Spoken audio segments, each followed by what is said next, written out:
오늘은 부활하신 예수님이 보여주신 자들, 첫 번째 말씀, 부활하신 예수님이 보여주신 자들이라는 제목으로 말씀을 선고합니다.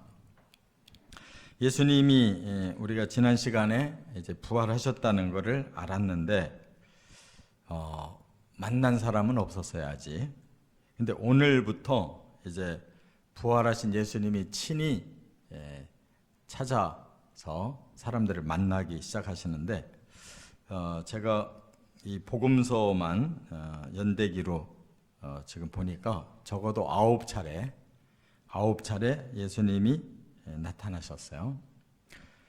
그래서 제가 3번에 걸쳐서 그 9차례를 3번에 나눠서 말씀을 상고하려고 하는데 임의로 사람이 만난 경우는 없습니다. 예수님이 나타나서 보여주셔야 만났어요. 근데 모두 지금 제자들에게만 보여주셨어요. 믿는 자들에게만. 믿지 않는 자들에게는 보여주시나 마나예요. 지금 믿는 자들도 못 믿어가지고 보고 나서도 다시 의심하고 다시 제자리로 돌아가고 그러거든요. 그러니까 그만큼 부활이라는 것이 사람들의 이성으로는 불가능한 거예요. 그거를 믿게 하려고 하니까 예수님도 이렇게 여러 차례 제자들에게 보여주신 거고, 성경에도 수없이 많은 부활을 계속 구약부터 계시록까지 계속 약속하시는 거예요. 부활이 있다는 것을.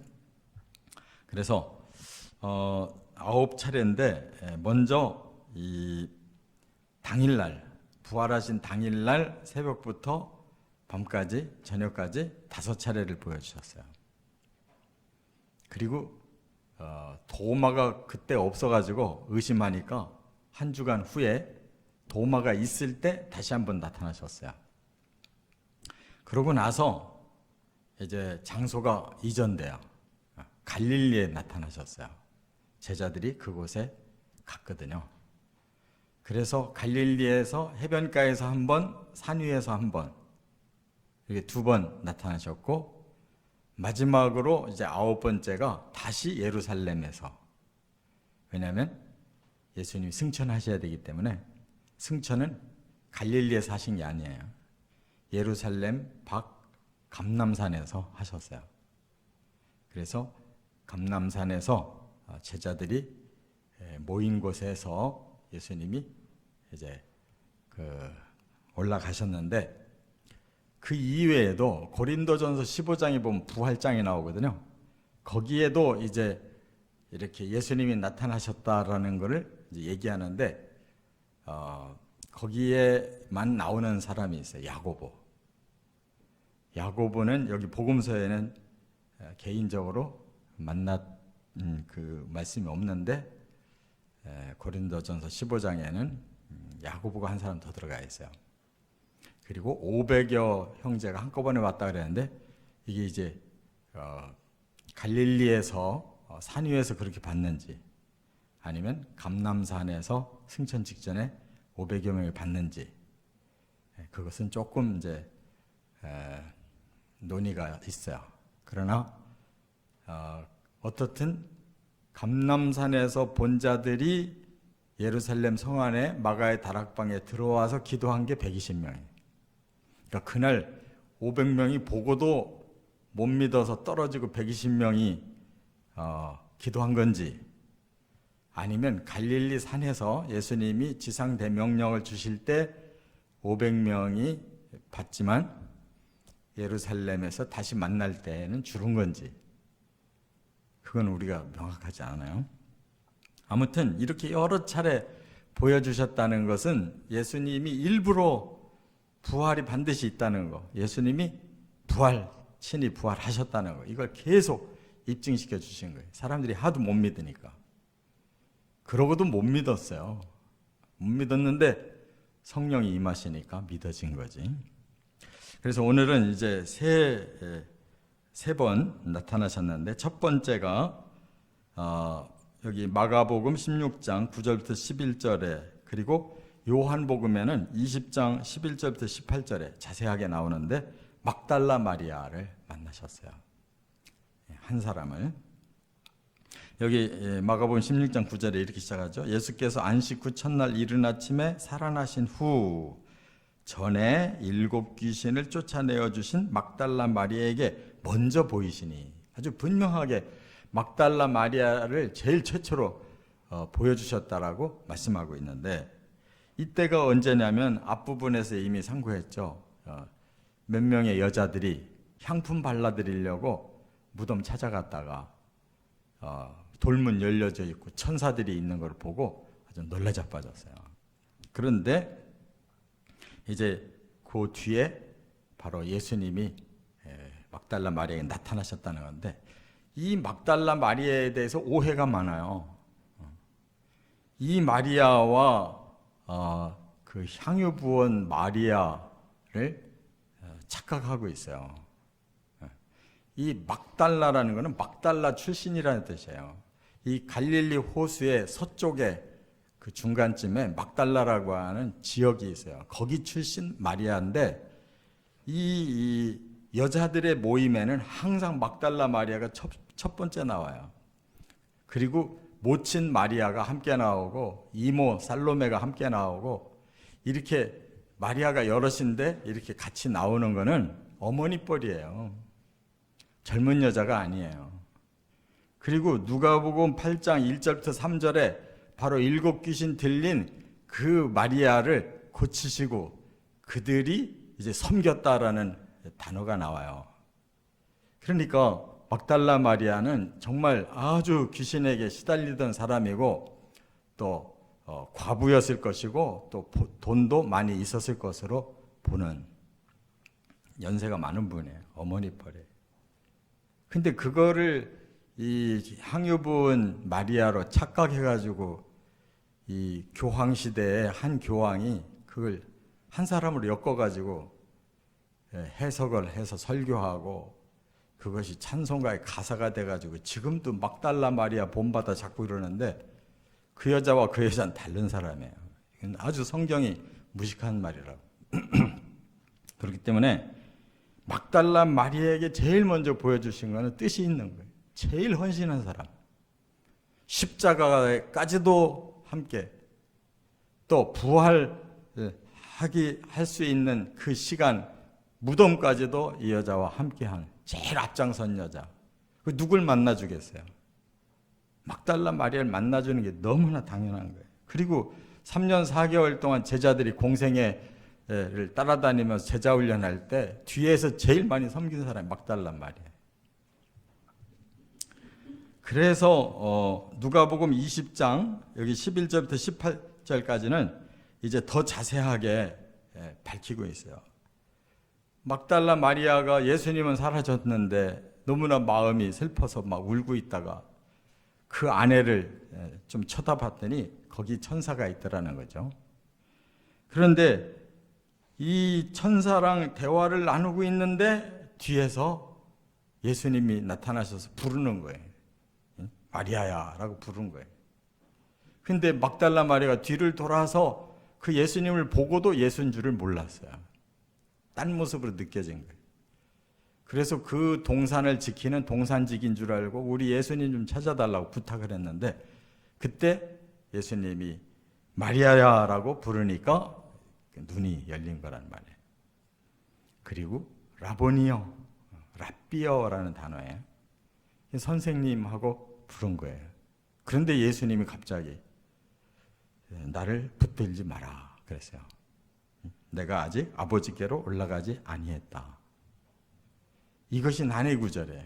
아니 그렇게 반가운데 막달라 마리아가 연세 많은 어머니 뻘의 마리아가 예수님을 붙든들 뭐가 문제가 된다고 왜 예수님이 거절하셨을까? 근데 그 뒤에 다른 여자들 만났을 때는 또 그들이 막 발을 붙잡고 막 경배하고 그럴 때는 아무 말도 안 하셨거든요. 이건 뭘 구별을 할 필요가 있는 거예요.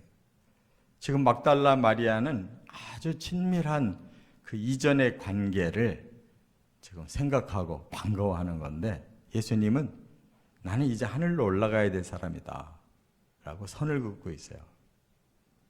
말하자면 경배의 대상인 거예요. 이제는 과거에 그렇게 친밀하게 섬기던 그런 선생님 정도가 아니에요.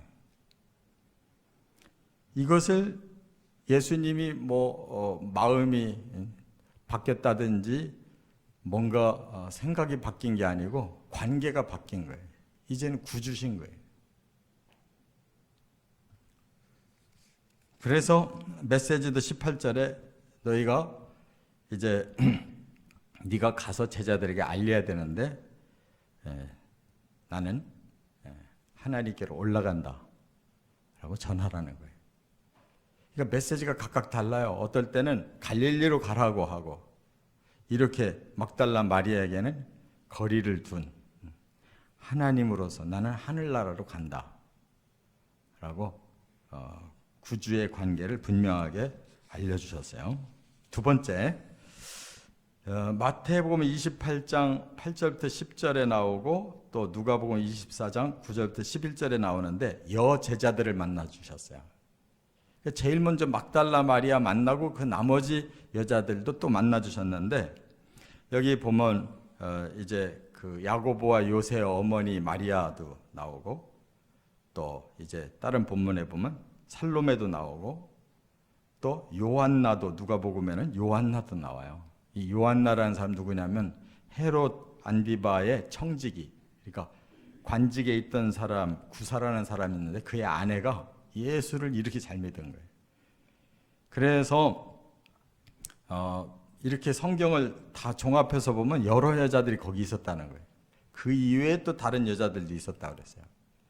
그러니까 처음에는 우리가 뭐 2명, 3명만 간 것으로 생각했는데 그게 아니라 더 여러 여자들이, 이름을 밝히지 않은 여자들이 그 무덤에 함께 그 추모하러 갔었다는 걸 알 수가 있어요. 그래서 여기 마태복음 28장 8절에는 여자들이 그 천사의 메시지를 듣고 이제 무서우면서도 예수님 살아났다고 하니까 막 기쁨이 동시에 밀려들어서 뭐 빨리 제자들에게 알리려고 막 달려갔다는 거예요. 베드로와 요한은 소식을 듣고 무덤으로 막 달려갔는데 이 여자들은 무덤에서 천사의 말을 듣고 제자들에게 빨리 알리려고 막 달려가고 있는데 예수님이 여자 제자들을 만나 주신 거예요. 이때 인사는 샬롬, 평안하냐, 이렇게 말씀하셨어요. 그때 여인들이 예수님을 바로 알아보고 그 발에 엎드려서 발을 붙잡고 경배했대요. 이때는 만져도 가만 놔두셨잖아요. 왜? 관계가 설정된 거예요. 이 여자들은 예수님을 구주로 보는 거예요. 그냥 친밀했던 그런 예전 관계가 아니에요. 이제는 천사의 메시지도 들었고, 그들이 예수님이 살아나셔서 전에 말씀하신 대로 이제 구주가 되시는구나 라고 깨닫고 그 발을 붙잡고 엎드려 경배하니까 만지지 마라 소리를 안 하셨다고요. 그러면서 무서워하지 마라. 이미 이 여인들은 굉장히 두려운 마음이 생긴 거죠. 가까이 하기에는 너무 거룩한 상황이에요. 그래서 이때는 뭐라고 메시지를 주시냐면, 내 형제들에게 가서 갈릴리로 가면 거기서 나를 볼 거라고 말해라, 이렇게 말씀하셨어요. 그러니까 예수님은 일단 제자들에게 갈릴리로 집결하라고 말씀한 건데 이들이 안 믿으니까 계속 나타나서 얘기할 수밖에 없는 거예요. 갈릴리로 모일 때까지. 착 알아듣고 믿었더라면 바로 갈릴리로 출발했으면 더 빨리 갈릴리에서 만났을 거예요. 여 제자들이 남자 제자들에게 전했는데 뭐라고 했냐면 믿지 않았다. 왜? 허탄한 듯이 들렸기 때문에. 저 여자들이 지금 약간 돌았구나. 너무 예수님에 대한 마음이 간절하다 보니까 예수님 나타난 걸로 착각하는가 보다. 어떻게 예수님이 살아나서 저 여자들 앞에 나타나겠냐. 아니 지금 그게 제자들의 반응이라니까요. 그렇게 제자 훈련 받고 죽었다가 살아난다는 얘기 여러 번 듣고도 전혀 그건 안 믿어요. 그렇게 힘든 거예요. 세 번째, 마가복음 16장 12, 13절, 누가복음 24장 13절부터 35절까지 엠마오로 가던 두 제자에게 만나 주셨어요. 이 12제자의 사람들이 아니에요. 그 이외의 제자예요. 그런데 그들이 여 제자들의 말을 듣고도 이제 안 믿기니까 야, 우리 낙향하자. 25리 떨어진 저 예루살렘에서 저 바닷가 쪽 서쪽으로 25리 떨어진 자기 고향 엠마오로 내려가는데 예수님이 거기를 찾아가신 거예요. 왜 그러셨을까요? 이들은 신실한 자들이었기 때문에 이들을 먼저 만나서 제자들을 다시 설득하려고. 이들이 12제자보다 훨씬 더 잘 믿는 사람들이에요. 오늘 본문을 보면. 그러니까 설득이 가능한 사람을 먼저 설득하는 거예요. 마리아를, 여자 제자들을, 이미 낙향하고 있는 저 엠마오의 두 제자들을 이렇게 설득이 가능한 사람부터 설득해가지고 결국 12제자를 설득시키는 거예요. 예수님도 부활하신 후에 이렇게 노력하셨어요. 사람들이 되게 안 믿어가지고. 여기 보니까 그들이 가고 있는데 이제 서로 얘기를 나누며 가니까 끼어들었어요. 당신들 무슨 얘기를 하고 있냐. 그러니까 아니 당신은 예루살렘에 있었다면 그 큰 사건을 모르냐. 대제사장 그 관원들이 예수를 십자가에 못 박아 죽였다. 그는 이스라엘을 속량할 자라고 우리가 믿었는데 그만 그가 죽고 말았다. 그런데 오늘 새벽에 여자들이 예수님을 봤다고 그러는데 도저히 믿기지를 않아서 그냥 우리는 내려간다. 이런 얘기를 해준 거예요. 그랬더니 예수님께서 그때부터 정색을 하시고 25절부터 미련한 자들, 더디 믿는 자들아, 그리스도가 먼저 고난을 받은 다음에 자기 영광으로 가야 될 거 아니냐 라고 그 복음의 핵심을 다시 얘기해 주신 거예요. 그러면서 모세와 모든 선지자의 글과 성경에 자기에 관한 것을 자세히 설명하셨다. 그 뭐예요? 구약 성경에 예언된 메시아론에 대해서 쭉 꿰뚫어서 두 엠마오 제자에게 다시 설명해 줬다는 거예요. 이 메시아론이 이렇게 흐르지 않냐? 이렇게 인류를 위해 죽어야 되고 이렇게 죄와 저주를 풀고 살아나야 되지 않냐? 복음 얘기해 줬다는 거예요. 그러고 이들이 이제 그 말씀의 맛을 느끼니까 청한 거예요. 저녁 식사하시자고. 그때 예수님이 떡을 떼서 축사하실 때 사라지셨어요. 그랬더니 제자들이 뭐라고 그래요? 두 제자가 우리에게 말씀으로 성경을 풀어주실 때 우리 마음이 뜨겁지 아니하더냐 하고 이제 예수신 거를 알아본 거예요. 그리고 예루살렘으로 올라가서 다시 남은 제자들에게 또 설득한 거예요. 우리가 예수를 만났다. 그러니까 이제 11 제자들은 여자들도 만나고 이 엠마오로 내려가던 두 제자, 그 중에 한 사람이 그로바라고 오늘 누가복음에 설명하고 있잖아요. 이렇게 얘기하니까 이제 제자들도 자기들은 아직 못 본 상태에서 믿기질 않는데 자꾸 얘기하니까 조금씩 설득이 돼가는 거예요. 그래서 이제 그 다음에 그날 밤에 저녁에 식사 자리에 예수님 나타나셨다 하는 거예요. 그러니까 저나 여러분이나 잘 안 믿어지더라도 뭐 크게 형편없는 건 아니에요. 제자들도 그랬는데. 그러나 성령이 들어오시면 영이 열려져서 십자가가 믿어지고 부활이 믿어지는 거예요. 반드시 성령을 통해 믿고 구원받으시기를 주의 이름으로 축원합니다.